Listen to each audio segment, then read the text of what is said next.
Denise, how we doing, pal? How you doing? 122, my dear. How was your week? My week was any more better than I would have to take some charm from my arm and put it on the screen, because this is fantastic. Although I'm a little confused, Stacy. Episode 122. I'm a little confused. About? Well, people are watching this right now and they don't know a little behind the scenes stuff. You see, we have a list that we put to the right of the screen. And actually, there's one person whose name rhymes with AC, who is responsible for typing that. Now, yes. I could type it. I do have the option to type it, but my typing is very hard to read. So Stacy did not put a list up of all the things we're supposed to talk about. We did not type it. We wrote it. We wrote it. That's right. So, this is interesting. You would think after, taking 4 years off, we'd have a lot to talk about, and we probably do. But life being what it is, keeping us busy on our toes and so on, sometimes it gets difficult to prepare as deeply as we'd like to. So, I mean, it's just not, nothing. I know. I'm feeling much less organized as we're warming back up here. Yeah, I know. It's just like, that's why there was stress, because we were always preparing. But I guess we can start this off with our good buddy Joe. Why don't you tell us what's going on in Joe M's life? So Joe Mangiaracino right here, he's in management and has been in a lot of management roles. And so he came out with his second book here, Ownership Mentality. And so that is available now. And I apologize, my lack of preparedness. In a little clip that I'm going to put up right here, I'm going to mention where it is available. But we're just always amazed by the talent right here in our own little Rocky bubble. And so here we have this guy with his second book. So congratulations, Joe. I'm telling you, Joe, you're a man after my own heart. Absolutely, my friend. I love the writers. Yes, I know what it takes when you're investing your time and your energy to prepare and start that whole writing process. I mean, it's not like going to the store and buying a bag of chips and some coffee, and what that has to do with writing, I don't know, but it's a simple procedure. But writing it takes a lot. And Stacy, that's something you can also relate to. Yeah. Honestly. Yeah, it takes a lot of discipline. It's definitely an above and beyond goal. Speaking of discipline, we got a guy who's extremely disciplined, wacky, and out there on Pluto. Our very own Lorenzo. What's been happening with Lorenzo? We want to say congratulations to him. He just won Best Actor with Oxford Film Network Awards for the movie The Duchess. And so he posted this a couple weeks ago, and I just wanted to say congratulations to him, because here's somebody who just keeps going. He just what is it, his Rocky attitude is that I remember from his episode. So he's one of our earlier episodes. I think wasn't he in our first top 10, I believe? I think so. Yeah. So he's got skills. And what people don't know about the Duchess, this is very important too. In the Duchess, he plays an assassin mailbox. So the mailbox on the corner is like the size of a little bit bigger than R2-D2, right?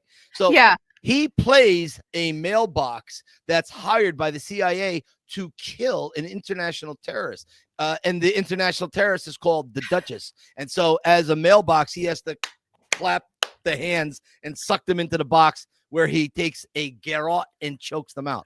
Really? I mean, I saw it. You guys could Google it. But Lorenzo, if I don't have that exactly right, let us know. I know it sounds like I made that up right on the spot. I didn't. I'm not that kind of guy. I'm not that bright. I don't know if it was the same Duchess I saw. I don't know. Oh, my goodness. Okay. Well, anyway, congratulations, Lorenzo. I'm very proud of you. Great job, and more to come from Lorenzo. He's got actually a lot of very cool plans in the works that he's been announcing. People can take a lesson out of Lorenzo's books. I'm not going to be silly. I'm going to be very, very serious. You don't know where you're going in life if you don't have a roadmap, if you don't have an idea.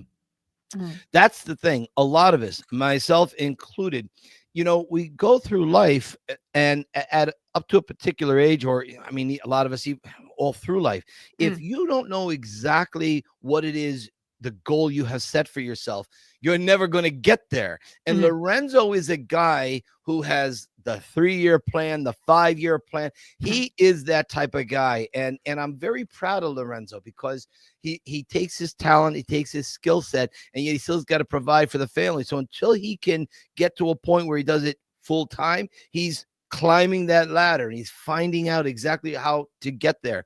And I'm very proud of a guy like that. I find it very inspiring. Yeah. He has, as I was saying, he has a lot of things in the works, and as they develop and are released, we're going to be talking more about those. But he's going to be in a mentorship role as well as people, try to get into Hollywood and the acting scene and all the pitfalls. And there's a lot he's learned along the way all these years that he's been doing this. And so to mentor people who are new and, naive, he's going to be guiding a lot of newbies along the way, and that's something people desperately need. So he's like a handsome younger version of Lee Strasberg, Oh, I don't know if you guys don't know who Lee Strasberg is. He used to teach at acting school, a very world famous acting school. And if you don't know who Lee Strasberg was, he was Hyman Roth in Godfather 2. He was Michael Corleone's nemesis in that movie.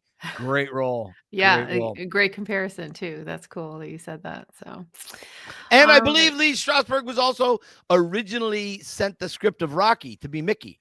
And Burgess Meredith and Lee Strasberg were on the phone one night, and they were going back and forth. And Burgess had said, "What the hell are you doing? What are you working on these days?" And Lee said, "Well, they just give me this script about a trainer for a boxer." He goes, "But I'm going to ask for more money." He goes, "There's no money in the script right now." And at the time, Lee didn't know that Burgess had the same script. Burgess had already committed to doing Mickey, but while Lee was dilly-dallying, because, Lee was huge at the time, and the producers were like, listen, we got no extra money to pay.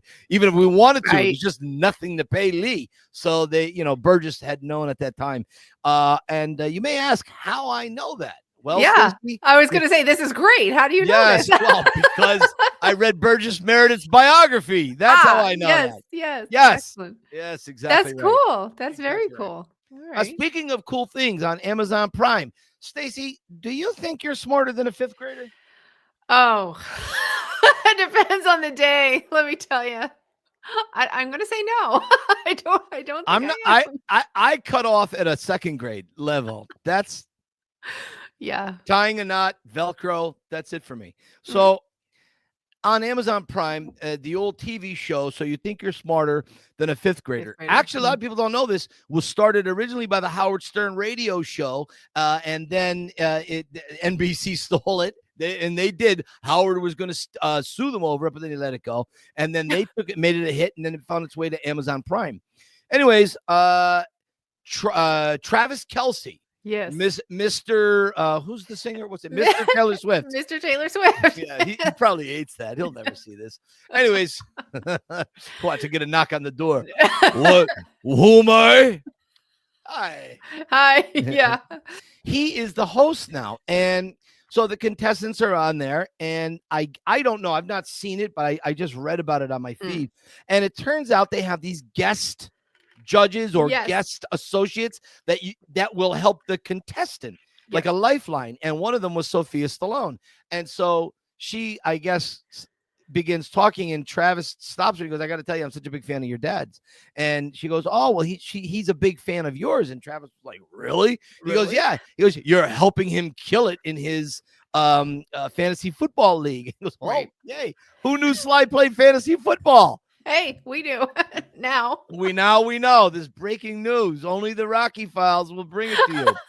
So I thought that was really cool. And then he got on to tell Sophia how he had recently run up the Rocky steps, reenacting the scene. And then she goes, "Did you do the jump at the end?" He goes, "Oh, of course. There's no other. Why else do you go? This is it." And she had said how proud it makes her dad, knowing that not only him, but of course, millions of people around the world have done and continue to do it. So I just thought I'd tell you guys that. I thought that was kind of interesting. Yeah, that's a very cool story. Stacey, last week we had discussed our good buddy Richie, who was such a pivotal force for later in life, the Rocky community. But before that, helping people, what he did with people who had, post-traumatic syndrome and all the stress syndrome and all that. And he was such a brilliant human being. And, sometimes we don't see these brilliant human beings coming down the road. And last night, my dear friend Ray, and I got to send you a picture to put in here. Rhea was second in line to change my life. And she sent me a message that a very dear mutual friend of ours had passed away in 2018. Here's a picture from the obit. His name was Steve Greaves. Steve is, so you see him there with the acid wash jeans? Yeah. That was taken just a few months before that was in 2017, 2015. That was his style, acid wash jeans. Never I love it. Style in Steve's mind. Very OG. Very much so. Yeah. But you guys might be wondering, who is, why was this guy got to do with the Rocky files? Everything. I was telling Stacey, I don't even know what I'm saying right now. This is all kind of new to me. And this man, when I tell you about the pivotal role that an unknown human can play in, a stranger can play in someone's life, that's it. He is the picture of that. In my book, Cue the Rocky Music, there is a story I tell when we had heard about the Rocky Balboa coming to Philly for refilming in 06, and it was very early January, and we went down. We heard of this new place called the Victor Cafe. It's not a new place, been around 100 years. And so Sue and I went. We're looking in the window, and we could see it's all dressed up, Rocky Adrian's restaurant and so on. And this voice across the street comes out and says, "Hey, it's Rocky Stallone. Look at this guy, hey." And Steve wasn't particularly a large fella. He was probably, I don't know, 5'6", 5'7", maybe. And but he had this energy with him. He had a big widow's peak, and he had this big Fu Manchu. And the guy was a trip, and he had a little belly on him. And he comes walking from Impolito's, the fish store across the street from the Victor's, and he goes, "Hey, wait, is Rocky fans?" And I go, yeah, we just want to come check it out. And he goes, "Oh, well, you want to come in, check out inside? Come on, we're going to look at all the props." And I look at Sue, and I go, "What? Awesome. Is this guy a mental patient? Surely he can't have keys to the place." And he whips out this big key ring of keys, jiggles it, and he opens up the door, and I'll never forget it. He waves his hand to us, and he goes, "Welcome to Rocky Land." And I walk in the door, and it was like walking into a church. Yeah. It was that reverence. Yeah. And so we're looking around, and there's so much I want to say about this guy. There really is. But this is a guy that did not have a lot on the surface to offer. If someone looked at him, if they wrote down on paper what Steve Greaves was all about, you maybe wouldn't give him a second look. He had demons. He was always struggling with something. But he had been a fix-it guy for the Victor Cafe. He could do a little bit of everything, and I mean everything. And the owners, Greg and Alexa, loved him so much, and so did my friend Rhea. She adored him. And so as we're walking around, Sue and I can't believe what's happening. I mean, I'm touching the props that are, the Rocky props. I mean, it's the belt from Rocky 2, the gloves from the first movie, the bell, this, that, you name it. I mean, it's unbelievable. And he puts the lights on, and I go, Sue said, "I didn't even get your name. What's your name?" And he's holding a big bottle of Merlot, and he goes, "Yeah, my name is Steve Merlot." Never hit me that it was a made-up name. Right. I thought that was his real name. Anyways, I've been under this assumption that was his name, Steve Merlot, and I write in the Rocky book, in my book, Steve Merlot. Years later, Jimmy Toscano, who did The Pretender, he came and filmed like a reunion scene between me, him, Steve, and Rhea at a restaurant somewhere, and it was remarkable. I hadn't seen Steve in the longest time, and we had been very close. Sue and I had been very close with Steve. There's so much I could tell you about this guy. You could read about it in the book. This guy was about as close to an angel on the planet as I had seen up to that point. And all he did was simply open a door to the Victor Cafe. And then I met Rhea, who was a godsend. I've talked about her years back on the podcast. And then on to Alexa and Greg, who the four of them, it was really like the Wizard of Oz going down the yellow brick road. Yeah. Yes. Yeah. The brick road of Philadelphia and Rocky Land. That's Mm-hmm. really what that was. Those four people did something for me that I could never have given myself. But it all started with Steve. And he was such an unassuming guy. He was. And he wasn't exactly, I don't know if he was even based in reality. I mean, this guy was out there. He was out on another planet, but his generosity, I was a complete stranger to him. Yeah. And he became one of my closest friends for a long time. And then, like anything else, he had moved on from the Victors, and I lost touch with him. He never did social media, and I always would look for him if I had 2 tours, or if I had a tour and then I had a kill time for in between for a Rocky gig. I would bum around the city and I would look in the faces of people driving by or in storefront windows, and I would look to see if I could see my friend Steve, and I never saw him, but he had been dead already by this time. And last night I was like a deer in the headlights. It literally broke my heart. I could probably break down in tears, but because we started doing the podcast on a higher note and so on, it took me into that zone. And so, but I think I'm going to talk about him extensively on a live on an Instagram coming up, because I would love people to know that this man stood for something that Stacy, actually, you mentioned just before we started recording. He is the embodiment of the Rocky spirit. Yeah. Rocky had nothing. Like Charlie Chaplin's The Little Tramp. He had nothing. He could only offer some advice and maybe a joke or two. And that's what Steve did. That's what Steve gave me. And there's the emotion. I could feel it now. It just clicked on. So this guy he gave me everything. He'd given me the keys to start towards a career. I have this beautiful house because of his actions. I mean, a friendship with Stallone. I mean, everything he had done, which was just, he was like, hey, come on, let's go ahead.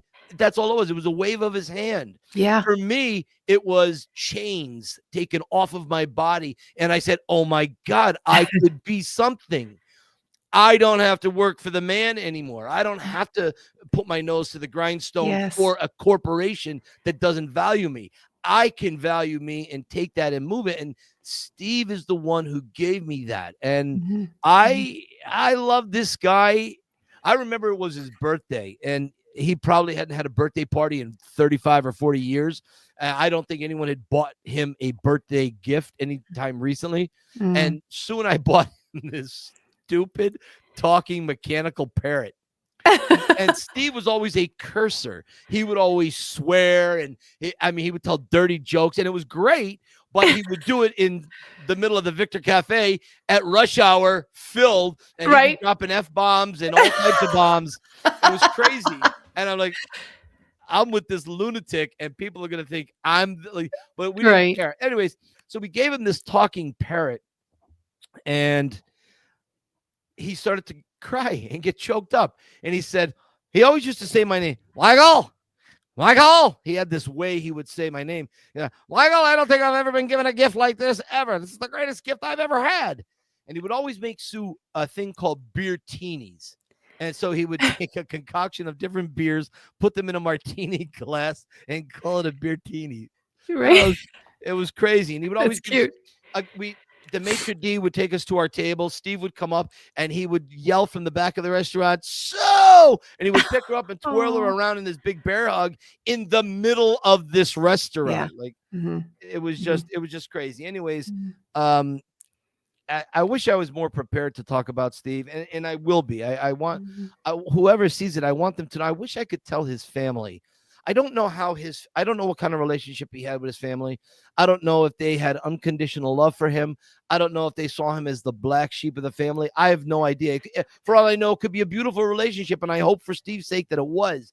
But if it wasn't, if they had any doubt as to the nature of what this man had done, I don't know all of Steve's life, but I can tell you, for me, he gave me a life, and it is a debt that unfortunately I can never pay back now. So I love the guy. I love the guy. Anyways, I'm so sorry for going on, and I know it's okay with you, but and it's okay with the whole bubble. Yeah, maybe we have to memorialize and cherish these rare souls. You know, when people give without agenda, completely authentic, they are.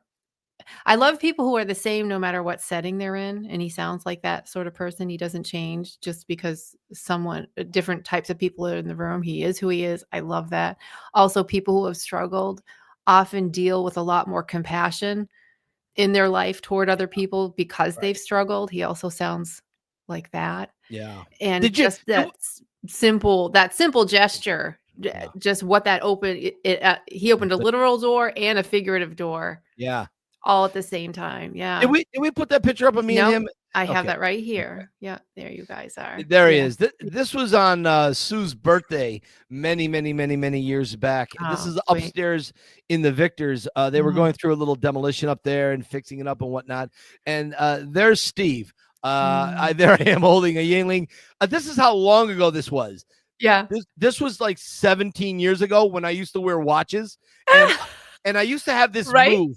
If you look at the bottom of my shirt, number one, I'm wearing jeans. I haven't had jeans on in 17 years, but that's my sunglasses. I used to have this move. I would put my sunglasses on my belt. Gotcha. Okay. It's crazy. Anyways, there you go. This is Steve Merlot Greaves, who I absolutely adored. This guy. He was as beautiful and as gentle as a human being could be. So you know what? They go on, their energy goes on. I like to think that I do. And they, all the good that they've done ripples out forever. So, their goodness sort of remains with us. And I always swore to Steve that I would, and Ray, that I would always carry forward and pass it on to the goodness that they showed to me, the kindness, the generosity. I would always pay that forward as best I could. And you know what, Stacy? I don't always do that, and it makes me feel like a real schmuck sometimes. I catch myself, and I say, "Well, what's wrong with you? Why are you impatient? What if they were impatient with you?" And so it is a great tool that I do use to catch myself. But as you know, Stacy, I don't always catch myself, do I? Yeah, you're also this thing called a human being who's allowed to have bad days and have opinions. I'm flawed, all right. You're allowed to have opinions on things. I'm flawed. Yeah, well. But I'm not. I'll tell you who's not flawed. Our guest. Oh, this guy. Our guest. Vic. Awesome. Vic. This guy, is Vic here? He is here. Yes. Yeah, Victor Benito, also VicVirtuous. But go ahead. You lead him in. Yeah, Vic he's a great guy. It's a funny story, and when we bring him in, we'll say hi to him, and then I want to play a short 20-second video. This video is not going to have any sound on it, okay? Okay. But what happens in the video happened with me and Vic. So yeah, bring him in here. Hey there, how you doing? Hey, how are you guys? Very good. Welcome. Thank you so much for joining us. I'm so excited and honored to be here with you guys. And just first, I mean, it's only appropriate to send my condolences. I don't know if the gentleman that you were just speaking of just passed. It looked like he passed in 2018. He did, my friend. He did. Yeah. Very, very heartfelt messages. Thanks. And you guys are just so relatable. Everything that Stacy came in with after your explanation of how much he meant to you, I felt the same thing. Like, hey, you're only human. You know what I mean? As far as like how you react to things and deal with things, and just you guys, I could listen to you guys talk like all day, honestly. Like, you guys are both so amazing, so relatable. And this is what the Rocky bubble creates, right? Thank you.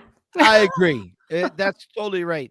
And I think anytime you can foster good conversation, I think that just builds the bonds between complete strangers. And they become like tentacles that you take in, because I know, like when I got done doing your podcast just last week, yes, right, Stace? So I know how good I felt So what does that do? It's a little tiny step. So you made me feel great doing your podcast. And that day, I go on and I feel better. And then I pass that goodness on because that's what you started. And this is the thing I wish in the divisive times that we live, I wish more everyday people would just say, oh, wait a minute. I see light this way. I see light that way. But where is a common denominator between this? Where can we reach across and say, okay, I can chill with this person? Sure. Yeah. Well, Rocky does that. That's what I love about it. So before we get into it, I want to play this. Now, Vic, I don't know if you've ever seen this video. If you've seen the deleted scenes or the behind the scenes videos on Rocky Balboa, you will have seen this already. But for the people that don't, what happens in this video next is literally what happened to me and Vic. Okay. At same location, same thing, same conversation. Only we don't have any volume in this. So go ahead, Stace. Okay. Here it is. So there's a guy jumping around like Rocky at the bottom of the steps. Sly comes down, and the guy says, I was just doing you, man. I was just pretending to be you. And Sly is like, come on. And Sly tells him, he goes, life is timing. Timing is everything. Yes. Vic, that's what happened with you and me. Exactly right. I mean, that is art imitating life. Mm-hmm. Exactly right. I'm still on a high from that day, and that was Friday the 13th. Yeah, it was. I mean, was it really? Oh my gosh. Yes, it was. That's funny. Mike and I kind of documented that day with the little recording I had on the phone. Yes. I mentioned it being Friday the 13th. I was heading over to Blairstown to celebrate the day, and just happened to bump into Mike. And I had been following Mike for the longest on IG. And just I've been in awe. Like Mike really just opened my mind up to the fact that, I mean, I've always known this, right? Any Rocky fan knows that there are other air-likes out there, but I thought I was the ultimate Rocky fan.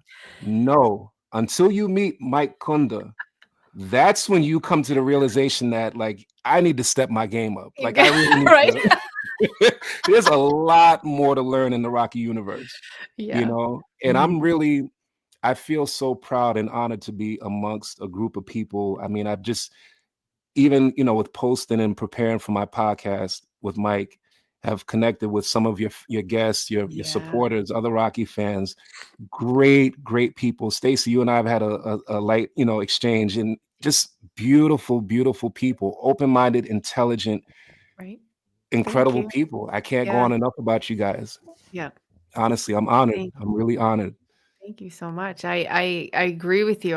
When we embarked on this, you don't know what, we just said it about Steve, you try something, you have no idea what it's going to become. And it's become 10 times what I thought it would be. And the people I've met, I've said 1,000 times, where was everybody in high school? I needed you guys, 30 years ago in my life.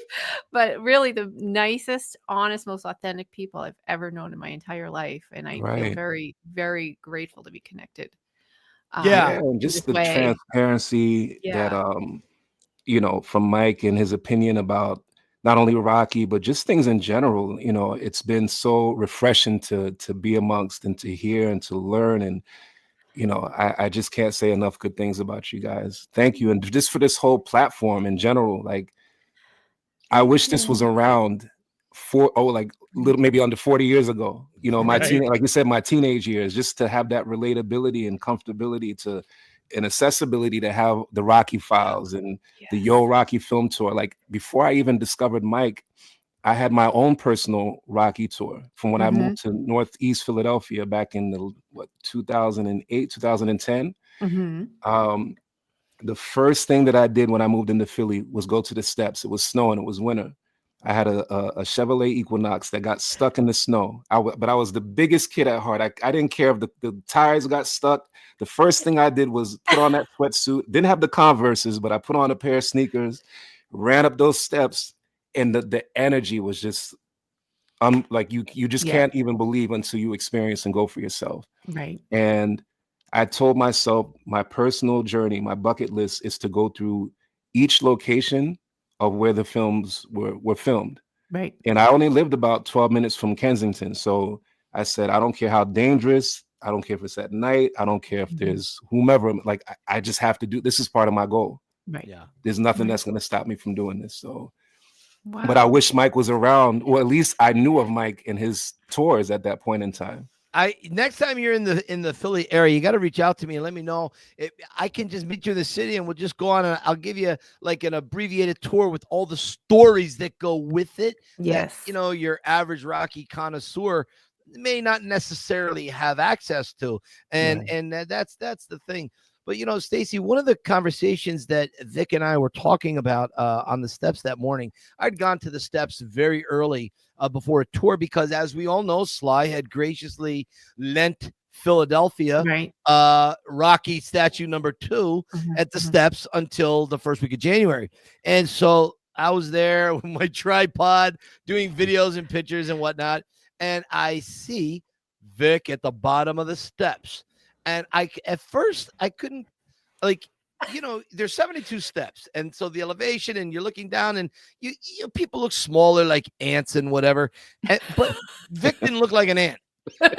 he's tall. He's a very tall man. Yes. Oh, yeah. Vic is about 11'4". And so, but here's the thing. So I'm standing up there like a goofy fanboy, and I'm looking out, and as my eyes pass by, I look down and I see Vic looking. You just can't mistake it. He's looking right at me, and I go, "Oh, what's that about?" I hope I didn't cut him off in traffic or something. and so, because I'm thinking a guy like that can tie my spine into a pretzel in about a half a second.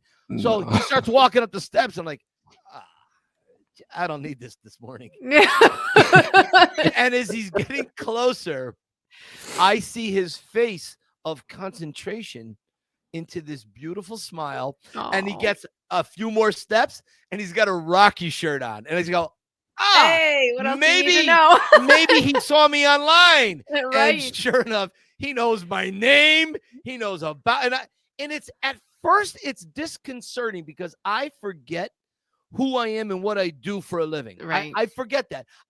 In that moment when Vic met me, I was just a Rocky fan. That I'm just in fanboy mode. And so we're talking, and then we realize we have another passion. Friday the 13th. He's on his way up to the town where they filmed the original in, right? Sue and I were just there in October, and I was telling him about it. So doesn't he lift up his shirt, and underneath the Rocky shirt, he's got a Jason shirt on? I mean, this guy is a fanboy after my own heart. And I said, here's a man I can relate to. I love that. And we just started talking, and we both had the same view. We both understand how politics and religion can be very divisive. They're not necessarily bad things, but they are divisive. And when you're at the steps, there is this feeling of no one is black, no one's white, no one is Irish, Italian, Polish, nothing. You're not right, left, independent. You're just a human. You just are. You're a Rocky fan.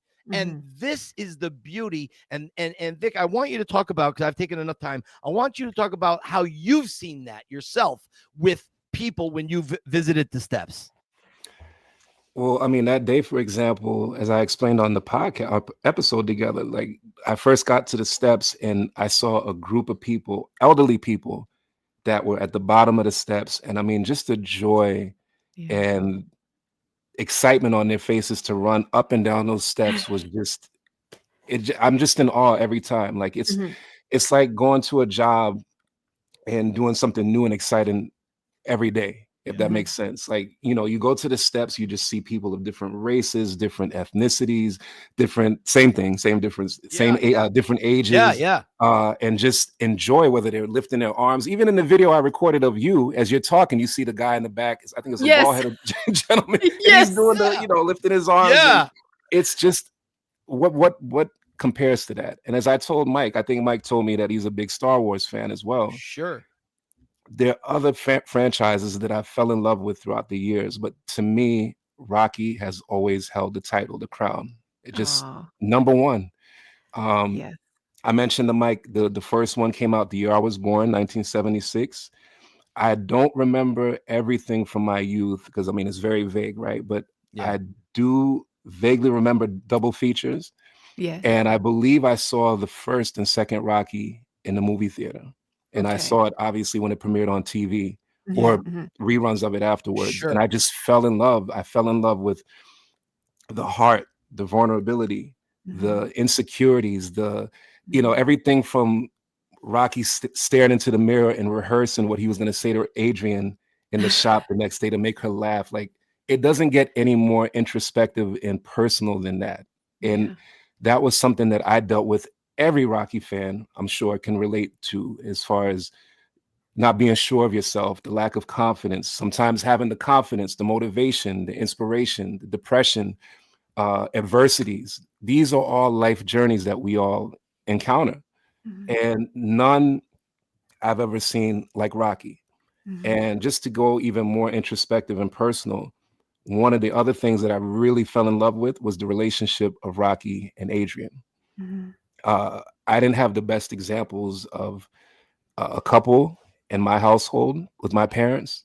Mm-hmm. So that was always like, you know how they say relationship goals nowadays. To me, that was the earlier version of relationship goals. Why? Because of the respect, the attentiveness between the two. Nothing else really exists or mattered around the two. Mm-hmm. Rocky was into Adrian. Once that shell was cracked and she opened up and started and they got more immersed into each other, it was Yeah. the most beautiful thing that I had ever seen, Yeah. honestly. And just going back to Mike's question about the steps that day, I mean, you feel that same energy, that love, that beauty.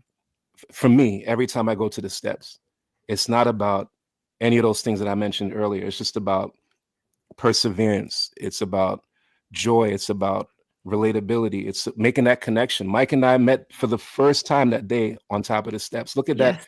commonality Just like and that. beauty that Yes. Rocky brought between Yes. two virtual strangers. Yeah. Like, what else is doing that aside from music? Jason Bourne isn't doing that. Right. No, I'll tell you no, that. Yeah. no. I've said that all along. The unifying energy that the Rocky message, the franchise. I mean, you express yourself beautifully. I just everything. That's why I'm like, I'm just gonna let him go. I mean, Yeah, just right. oh, you just Forgive me with nailed I it. have a cold that Absolutely. I'm going still dealing with right now, but for Rocky, that inspiration. I said I couldn't miss this podcast today. I wasn't missing it for anything, not the flu, not the virus, nothing like the Thank sniffles. you. I Oh my still had to goodness. be a part of this and persevere. So thank you. Wow. My God, what a perfect match. Just Seriously. you explain everything exactly how everyone's feeling it. And I do feel it's the insecurities of Rocky because, you put yourself out there, you're in a crowd, you're posting and what you always post the best moments. Right, You exactly. don't post the stuff where you felt awkward. And I think that's what makes he's so brutally human. And that's what makes him relatable to everyone. And a And lot of, what yeah. some people don't touch on is Sly himself. Like it's Mhm. Rocky, as we're talking about now. Mhm. But what also drew me into the character was that he did put a lot of himself into these movies. Mhm. You see the picture of a young Stallone when he's looking in the mirror. That's him. That's his dad. That's his family. Yeah. Yeah. And the other thing that I really related with was not having the best relationship with his father.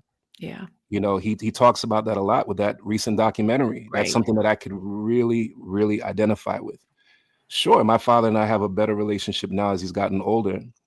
And another thing, Stacey, that you touched on that I also could relate to is just that we're amongst the generation who are now having parents that have gotten to that age where they Yeah. need our help. And, Mhm. I go back and forth to Atlanta, 13 hours away to help my father who's now dealing with vascular dementia, Alzheimer's. And Oh my mom gosh. just recently got diagnosed with dementia. So, Mm. and there's still a toxicity that surrounds the two of them that I also have to deal with that as well as That going back and forth to help them with health issues. So it's a lot. And the fact that this man puts all of that out there for the universe to witness and experience and help, you know, us go through, and whether it's being relatability or just adversity to push through, he puts it out in Front Street for us to see and witness. Yes. And I just have the utmost respect for that. Sly is just, he's the best to me. He really is. Oh, okay. The number of sound bites that I'm going to be able to put out. I mean, you're making my job very easy, because these messages that you're putting out, like these 60-second sound bites, I have about 10 of them right now. That just, and he's got a cold. Yeah. Poor guy. I feel like Sly, like, you know, with my side of my jaw. Twisted.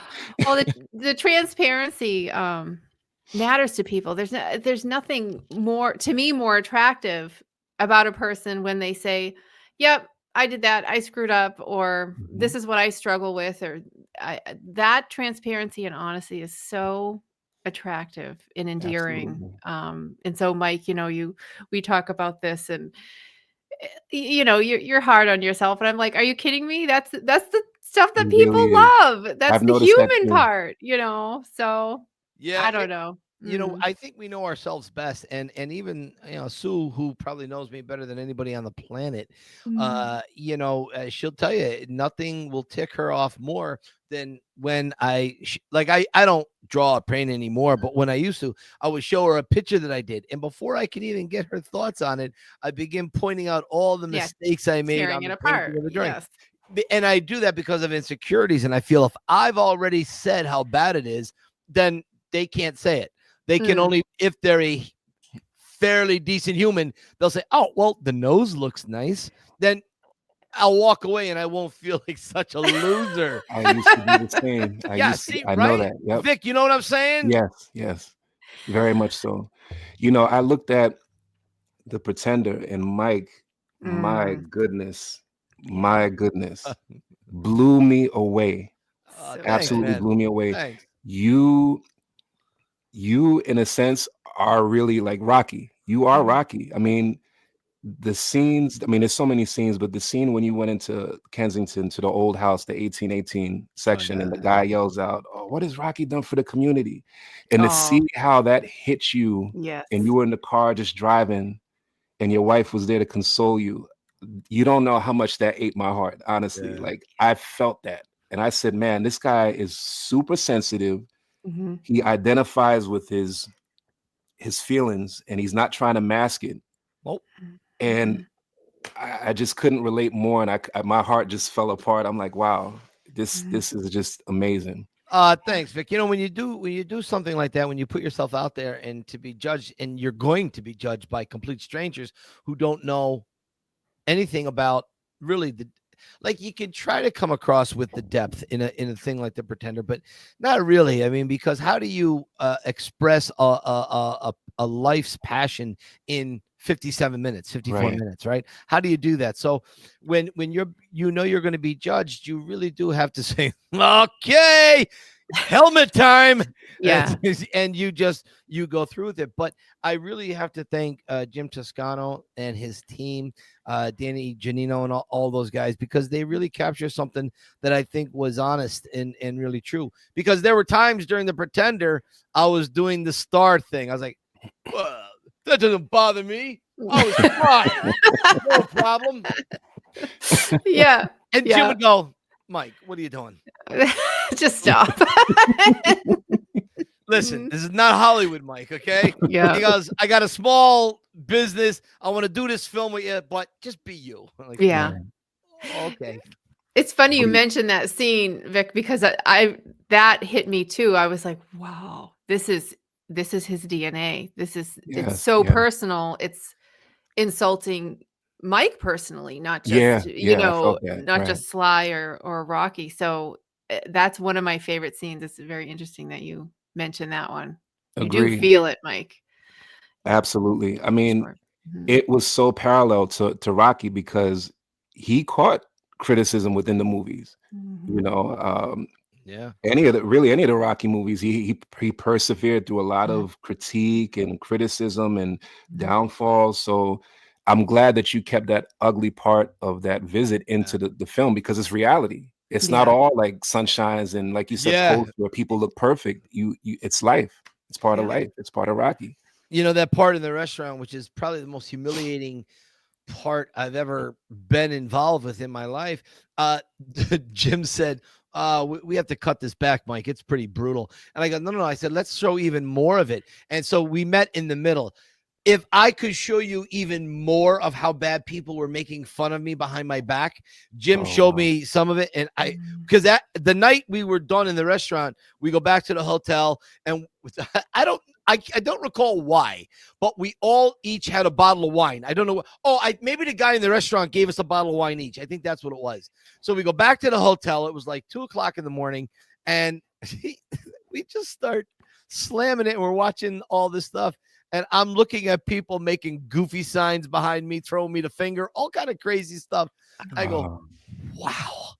But then I'm thinking that it makes sense because we're in a blue collar pizza place, restaurant, Italian restaurant. And these people just got done working a 60-hour work week. They haven't seen their wives, their families all week long. And so what do they want to do? They want to go to their favorite local corner haunt, and they want to just catch up with family over a nice pizza and Italian meal. And here I am, like a used knife salesman, steak knife salesman, going from table to table. Hey, what are you going to have tonight? You going to have the cannolis? What are you going to have? And I'm in this. Why am I sweating profusely in this hat and leather jacket, bruised eye, with the crooked lip, the whole thing? It's very unappealing. And so if it was in Philly, that reaction wouldn't have been that way, because there's such a natural love for the character. But in Ohio, they don't care. Yeah. Yeah, they don't. But you eventually won them over, and that scene brought tears to my eyes. Honestly, there were few scenes that brought tears. Vic, thank you. Those two kids that have me come back out from Philadelphia. That's why that scene worked, because those kids were from Philly, and I don't know. I was humiliated to go back out. Did not want to go back out there. Yeah, and I remember telling Jim about how I got to go back out there. But anyways, Vic, one of the things that I'd like to hear, and I know our listeners would like to hear it, and Stacy, what is it about Rocky?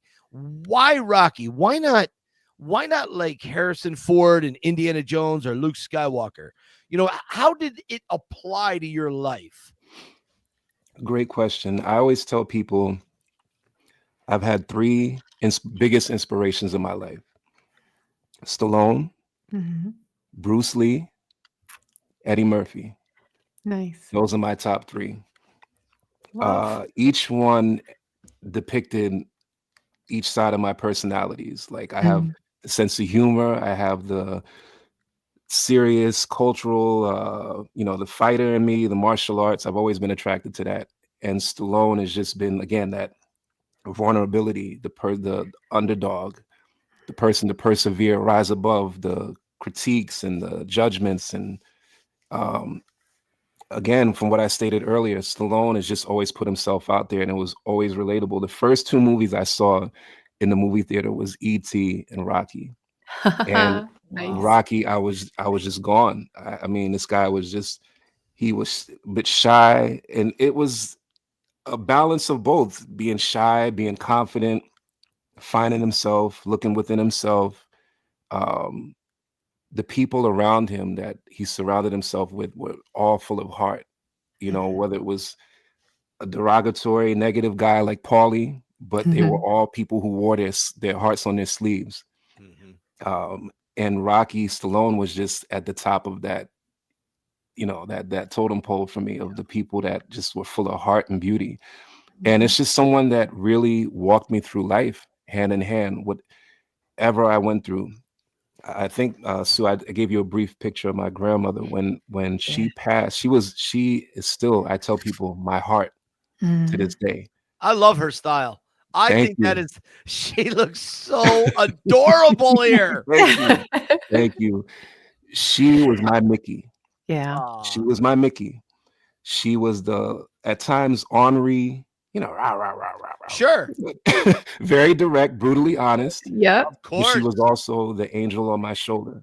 And Rocky, even more so, as much as I love Eddie, as much as I love Bruce, Rocky was always parallel with things I was going through within my life.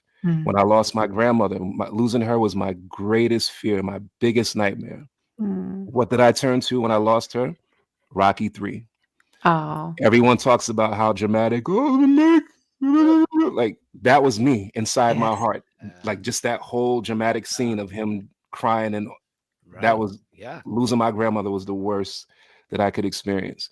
That was the thing that pulled me through the most, beyond any conversation, beyond any hug, beyond honestly any prayer.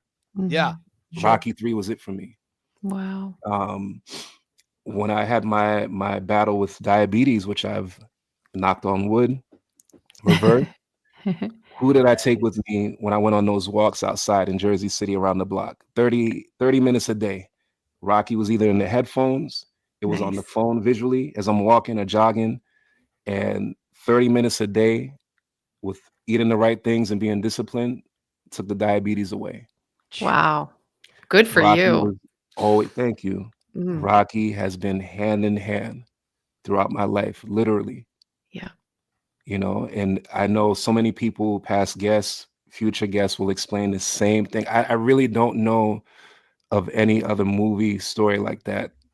That just, I don't know. I sometimes I just at a loss for words of what this movie has done for so many people. Just seeing, you know, what people have overcame. Yeah. You know, with Rocky being by their side. Wow. You know, yeah. I remember also around Rocky Balboa. This is a funny story to me because I could knock myself upside the head. One of the first few times, and this is soon after I moved to Philly, I knew of Stallone going to the steps, and Facebook. Well, no, MySpace was big at the time. I'm sitting there in front of my computer, typing away, posting. Oh, I'm so excited! Rocky Balboa is coming out. The modernized Rocky film is coming back after all these years. Come to find out that he goes to the museum. I'm sitting there typing away, getting ready to go see the film, and I missed the opportunity to see him in person. I was so annoyed with myself. I was so aggravated. You wouldn't believe. But Well, I there's mean, no way to know that. no, I didn't know. But, you know, and he was only, again, 10, 15 minutes away from where I lived in Northeast Philadelphia. Yeah. But that whole resurgence of him coming back in, you know, modern times and knowing what it meant to him to end the series off right after Rocky 5. And Mike and I talked about that. You know, Rocky 5 is another one that I've turned to when I've befriended people who either stabbed me in the back or just, you know, I thought was family, but ended up being the total opposite. Literally, this man put himself out for Tommy, and the guy just used and abused him and left him. You know, that so much relatability to these movies, whether it was a bit silly or animated, I could take something away from each film as a life lesson. You know, each one of them, arguably, I'll argue anyone, 5 to the core. Like, there's a lot that you could take away from that film. I agree. Vic, let me ask you this. Are you a type of guy when you're stabbed in the back by someone you took inside, do you write them off, or do you give them a second chance, a third chance? Where's the cutoff for you? Great question. And this is something that I struggle with. My wife and I battle with at times because she'll call it a grudge if you hold on to certain things. And I can agree to a point. However, I feel like you have to put boundaries. And I feel like depending on the situation, how valuable the relationship is to me, I'll outweigh the good with the bad and determine whether this person still has a significance to my life, whether I should keep them in my life or not. Depending on how bad the situation is, I may let them go. Or I'll give them another shot. Sure, I gotcha. And that goes for family as well. Family is not exempt because you have to keep your peace. You have to keep your peace, you know. Thank you. Amen. Agreed. 5,000%. We could talk long on that, and we won't today, but blood does not. And I don't mean to sound anti-family because I'm not anti-family. Stacey, did he strike a nerve? But it's like just because we're blood doesn't mean I'm going to sit here and be disrespected. That's right. And Stacey, I have to take this moment to highlight you because your post about the outcome of the election and whoever gets in office was so on point. I Oh, couldn't agree thank with you you. more.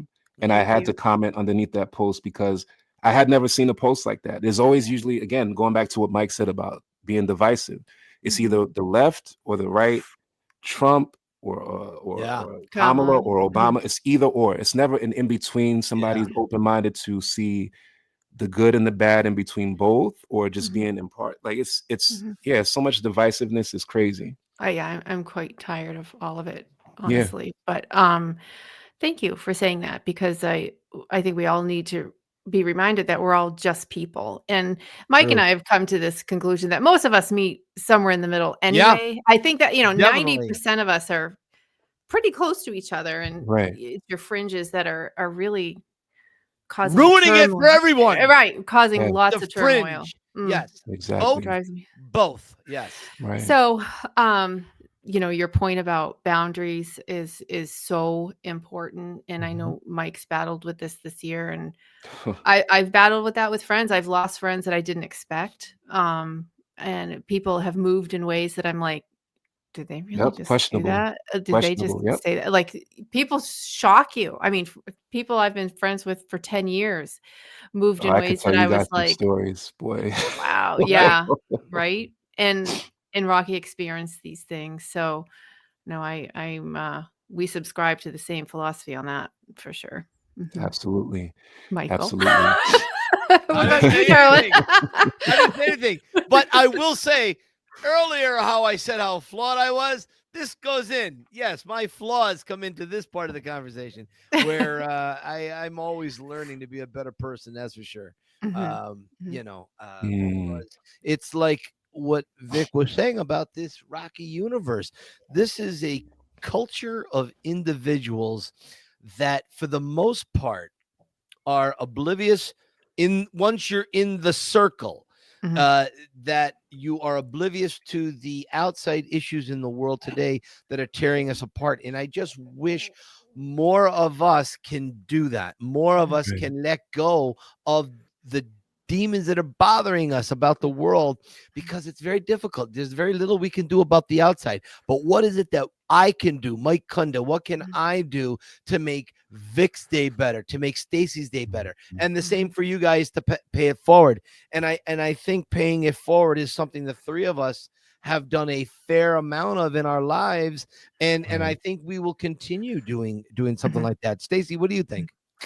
Well, there's no fake people allowed in the bubble. I'm going to say that right now. Yeah. Okay. Right. And over time, there have been revelations. I always say time always tells the truth on all of us. And the people who are really Rocky spirited, Vic, like yourself, like, my God, you're like a beacon of the Rocky understanding. It's you're like a light in the fog of understanding of the true nature of who Rocky was and what he stood for. You have it in your bones.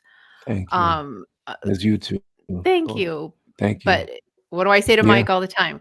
Who has your back when you're not in the room? Yeah, I use that saying all the time. So and how would Rocky deal with that, right? Yeah, what would Rocky do? We've got some amazing pictures. We do. Because I'd like to get Vic's take on this. Yeah, how many times have you been to the steps? Because the incarnations of these pictures are obviously over lots of separate times. Oh, that's the most recent at the home of Rocky. Yeah, that's what you were wearing when I met you.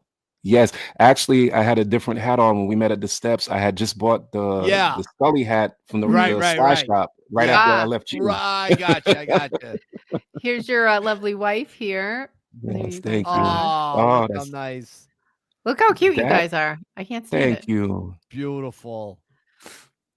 I actually wanted to explain to build on Mike's question from earlier about what Rocky's done for my life and how parallel it's been. My wife and I met. Well, actually, no. We started dating towards the end of 2015. My brother had just had a few strokes. He's in a rehab facility. Creed was about to come out. And again, Rocky has always been hand in hand with me for loss, for wins, for everything in between. This was a new chapter in my life I'm about to embark on. my wife and I were friends from 2008, I believe, Mhm. February 14th. So we just started dating, and Creed comes out, and I give her a day's worth of Rocky history. We go through the whole I franchise. love it. Okay, the whole franchise of movies. Nice. And she makes it with me throughout the whole marathon of Rocky movies. And she had never seen all of them. Look at this. Oh All yeah. of them. Love it. The whole thing. Okay. Love it. All right. Nice. So I gave her an education and lesson on the Rocky franchise and just what it meant to me Yeah. right before we went to see the new Creed movie. So for all purposes, Creed means the world to me because of that. Not just because it was just a fantastic film and the resurgence of Rocky and now Apollo's son, Yeah. but just this whole new embodiment of a relationship with one of my best friends Mhm. now joining me and just being a part of my universe and seeing me cry at the end of the film. Like she saw all of this and witnessed everything. Yeah. You know, him climbing up the steps and him struggling with the cancer, like it just broke me down, and I couldn't Sure. hold back. She just witnessed all of it. Mm. The second one came out. Okay. The second Creed movie came out, and to my surprise, Adonis had planned on proposing to his love interest. Yes. In Right. real life, real time, I had plans to propose to my love interest. Oh, Not- nice. God is my witness. Had Oh, no idea wow. again that this parallel would be a part of my life. That's Okay, neat. so That's cool. Yeah. it's like throughout my life, hand in hand, literally hand in Mm. hand. And yeah, 2019, August 17th, we got married. And oh, I guess you guys, I think you have one of the other pictures that what my 40th birthday, Yes. she Look at this. planned a surprise. There it is. She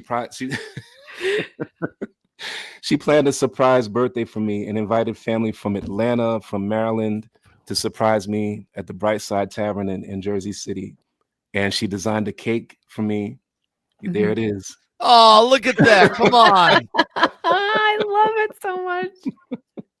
That's awesome. Yeah, it gets no better than that. She knew how to, like, as Mike would say, punch Yep. me in the heart. I Yeah. mean, it just amazing. Wow. So, and I really have to salute my wife. She's been the backbone and the brain of a lot of my endeavors, my podcast, which was Nice. really a part of really spawned from the diabetes that I faced and overcame. Wow. And also play off my name, Victor, for Victory Yes. is Ours. Yes. And I really wanted to tap into other people's life journeys, perseverances, and victories, which is why it's entitled Victory is Ours. Yes. Yeah. Whether through music, art, entertainment, multicultural content, Mhm. sports, health, whatever. And so salute to you, Mary. I love you. Thank you so much for Oh. being my backbone and the best wife anyone could ever have. And what does for Mary have allowing a me- favorite Rocky? Does she have a favorite Rocky? That's a good Yeah. question. I have to ask her. I have to ask her that. And I love the questionnaire. I couldn't even answer which one was my favorite. Right. Okay. That was the toughest question to answer. All right. There's a gun to my head by an international terrorist called the Duchess. and you have to say who is your favorite. What is your favorite Rocky movie? Okay. Or the Duchess, this international terrorist, is going to kill me. What is it? Oh man. You know how many times I've asked that question to myself throughout the year? I really Not my problem, Vic. The guy's going to blow my brains out. He's gonna die. You gotta pick one. Die, buddy. I just recently watched the episode with Trish, which I loved. I love each episode I've seen. How For adorable her, it was, is she? Yeah. she's amazing, How amazing, adorable. I know. amazing, amazing. She said 3, and I can understand 3. Sure. I fight, I think, between the first three. Yeah. You know, the first one, like for Mike, your reasons with the heart and who Sure. Rocky was, I definitely get 1, 2, and Rocky Balboa. Gotcha. But 3, for Trisha's point, had so many pivotal points. The Sure. union, the bromance of Rocky and Apollo. Sure. Mickey's passing, like I said, with my grandmother, Mr. T, Clubber Lang, like it's just so much. Adrian coming out of a shell, like Trish pointed out, Yeah. that beach scene, like there's so many moments. Yeah, sure, it was silly and over the top with Thunder Lips and the excessive sounds of them punching and all, but that's so tedious compared to like the bigger picture and the heart Right. that these films had. Like that's what and I mean, it was the 80s, so like it's things that you can kind of overlook and it's whatever. Sure. But I mean, honestly, I probably would say maybe the first one if I had to absolutely choose. Maybe the first one. I gotcha. But I don't. I can't. 4 with Apollo passing. I remember reading that in the paper before it came out, and I was so heartbroken. I said, "They're gonna kill off Apollo." I know. Really? I know. But I understood why. Because that was the whole premise of the movie and why it brought Rocky back to the ring. As Mike called it, a revenge story. It was a revenge story. Yeah. But I mean, and it just laid the legacy for what was yet to come with Creed and everything else after, right? So very much so. You can't exclude one out of the franchise. They all make sense. Yeah. Just the bridge, Agreed. The way they segued into one another with the Victor's Cafe. Oh, and then the other thing, oh my God, we don't have enough time. Like, there's so much. I love this so much. Yeah. The Victor Cafe. Come on. Place is incredible. Yeah. Victor. Like, as soon as I said the name of Adrian's in real life Connection. is the Victor Cafe. Really? So they're gonna name it after me? Like, that's it. That's it. Of course. They named it appropriately. Let me find that picture. Here we go. Oh my goodness. I love this. See, your restaurant, your own personal There you go. Yeah, right. What a great picture. So I took my wife and she loved it. She had a great time. She just really? She was like, man, am I gonna just escape the Rocky universe? Like, I mean, am I gonna have my husband to myself, or is it just gonna be Rocky, Rocky, Rocky? And that's another part of Rocky. Sue understands this. Yeah, she does. But she loved it. She had a great time with the opera singers, the photos. She absolutely loved it. Great time. What this movie has done for my life, what this character, for my kids, they watched The Pretender with me. And they were like, yeah, we all watched it as a family. Oh, that's so absolutely. Sweet. Absolutely. That's so sweet. And they listened to the podcast. They gave the thumbs up before I put it out. I'm so glad to hear that. Yep. Yay. Thank you. I'm so glad to hear that. So, Dad, this guy is really cool. Wow. See that? That's little Marie's house. I went to I wish I had their backup when I was in school. Right. On no one's lips was ever heard, oh my goodness, he's kind of cool. Nobody.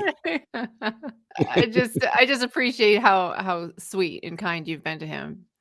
Because he's how worked sweet really, and kind, really hard. and like just as you said, a beacon in my life. I mean, he said on my podcast that I've been like an angel to him, and I feel the same respect. I mean, the type of guy I could definitely hang out and connect with on so many levels. Honestly, absolutely. It's fantastic.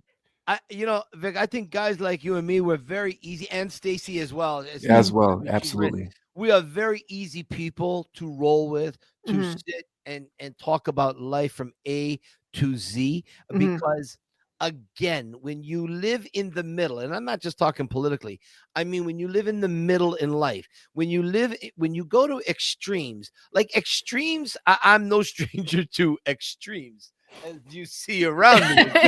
I get extremes, but I believe it's far healthier for other people to understand you if you relate to them from the middle. Don't relate to another person from your extreme. Come to the middle, and then once they understand you, now I get your extreme. I can go visit you in your extreme for a few hours. That's kind of a cool way to look at it. Yes. Yeah. I like that. It's always the middle. I Mhm. do believe society has sustained where it's at because we have been in the middle for so long. I do believe that. So hopefully we can keep that up. Stacey, before we let Vic go, do you have any more questions, anything whatsoever that we may have missed? Oh, what is that? What is this? Oh, I know what I don't mean that to cut is. you off, Stacey. Please. No, continue. show us. This was caught at the director's cut. November 11th, Yes. 2021. Yes. Wow. During Just had to share that real quick. the Rocky, when Stallone re-edited Rocky 4, the director's cut, Yes. they gave this out at the private screenings. This was what you That's were given awesome. on your seat, which was awesome. I just want to announce that Mike was a guest on your podcast, and actually it's coming out today, Tuesday the Yes. 14th, right? Yes, So that tonight. we'll be posting about that today, actually, so that people go see it. Is it available now, or does it go out at a certain time? It goes up at 7 p.m. this evening. All right, perfect. So I will post that later. So, Thank you. and I love, I poked around and just read the profile. You're creating your podcast on the exactly same vibe that we do. Now we do it under the Rocky umbrella, but the vibe and the attitude and the sincerity and the goal is to unify. And Yes. Rocky does that Yeah. naturally. And your podcast is like just showing our victories, our struggles, and how you can persevere through adversity. And it's the same message. And so I was like, of course, he's a Rocky fan. That completely makes sense. So You hit just the nail right on the head. Yep. thank you for joining us. And I already knew that you were going to be special and wonderful, and just the sincerity just in our communication back and forth. I was like, yeah, Agreed. Exactly how I felt. one of the real ones, one of the real Rocky spirited Yeah, souls. absolutely. So thank you for Thank coming. you.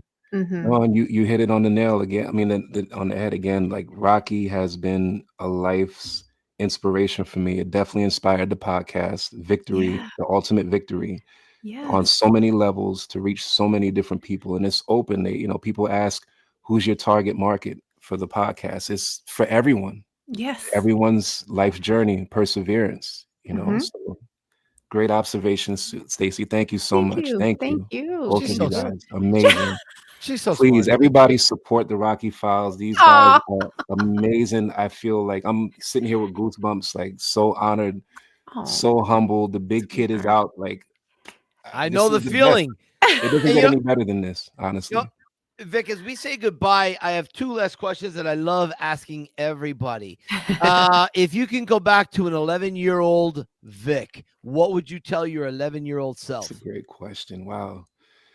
Can be tough too. Take school more seriously. Okay, right? Sign me up for that one. Yeah, I love that. Oh yeah. All right. Second question. You're alone in an elevator for 30 seconds with Sylvester Stallone. What do you tell him? Thank you. Thank you. As simple as that. Thank you. Thank you for being you through and through, professionally, personally. Thank you. That's it. Nothing more can be said. That is probably the simplest, best answer. Vic, I love you. I think I love you guys too. Thank you. Thank you. You're just my kind of human being. Yeah. I thank you for walking up those steps and approaching me. Scaring the hell out of me, but I appreciate that. So bad about that. I didn't mean to. No, man, it's all good. It's all good. And listen, Stacey and I always sign off with until we see you again, my friend.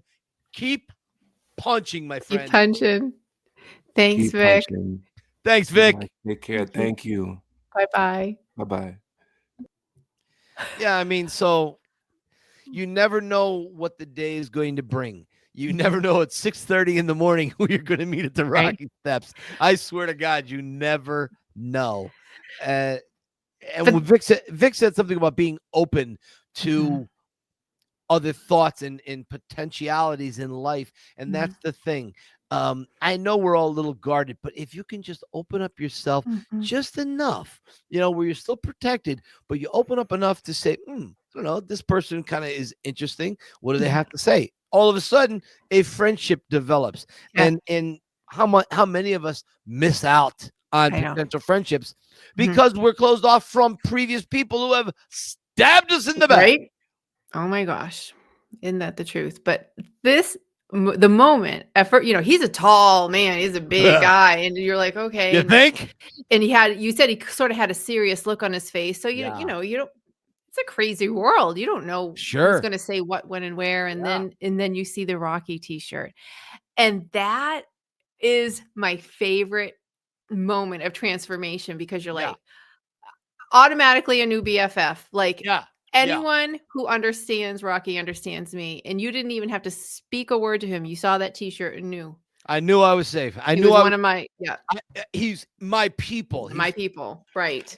In my bubble. Yeah. I knew that's what I said. I said, oh no, I'm safe with this guy. I saw he was a Rocky fan. I was like, okay, I'm going to talk to this guy for a little while. Yeah. I know it. Right. No, that's what I love about our people. Just no fake people, very sincere, all encouragement. We're not supposed to be competing with each other, and just really cheering each other on. And you see who does that. And I know who my people are. That's for sure. And, you're my people, Michael. Thank you so much. You're my people, Stacy. I appreciate what we have here. This is just it's very special. And he just highlighted that. He brought it home, man. Yeah.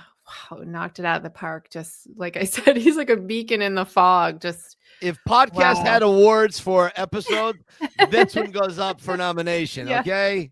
Pretty good. Stacy, if I fall down and bust my head and forget who you are, how do I find you? I'm at Had Me at Yo on Instagram, as well as the Rocky Files, and on Facebook we are at the Rocky Files Podcast. And Michael, what about you? Boom. There's a little website called TikTok that's probably going to be disbanded very shortly. Probably not going to be able to find me. But if you're on TikTok, you go look at the Yo Philly Film Tour, where they hate me over there.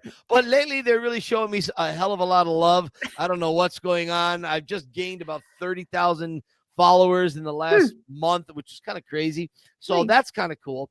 I'm on TikTok, or I'm on Instagram, which is where I do most of my posting. The Yo Philly Film Tour, same over on Facebook, but I'm thinking about canceling Facebook soon. Anyways, I wrote a little book called Cue the Rocky Music. There you go. My niece Lauren, my beautiful niece Lauren, did this cover. So how can you not love her? Buy it where books are sold everywhere. And a little documentary called The Pretender. People, the dream is real. It's anywhere videos or documentaries are shown, except Netflix, because they're assholes at Netflix. And don't edit that out. Okay. That's what Netflix is. Okay, everybody. Stacy, that's a wrap. I will see you next week. Until then, keep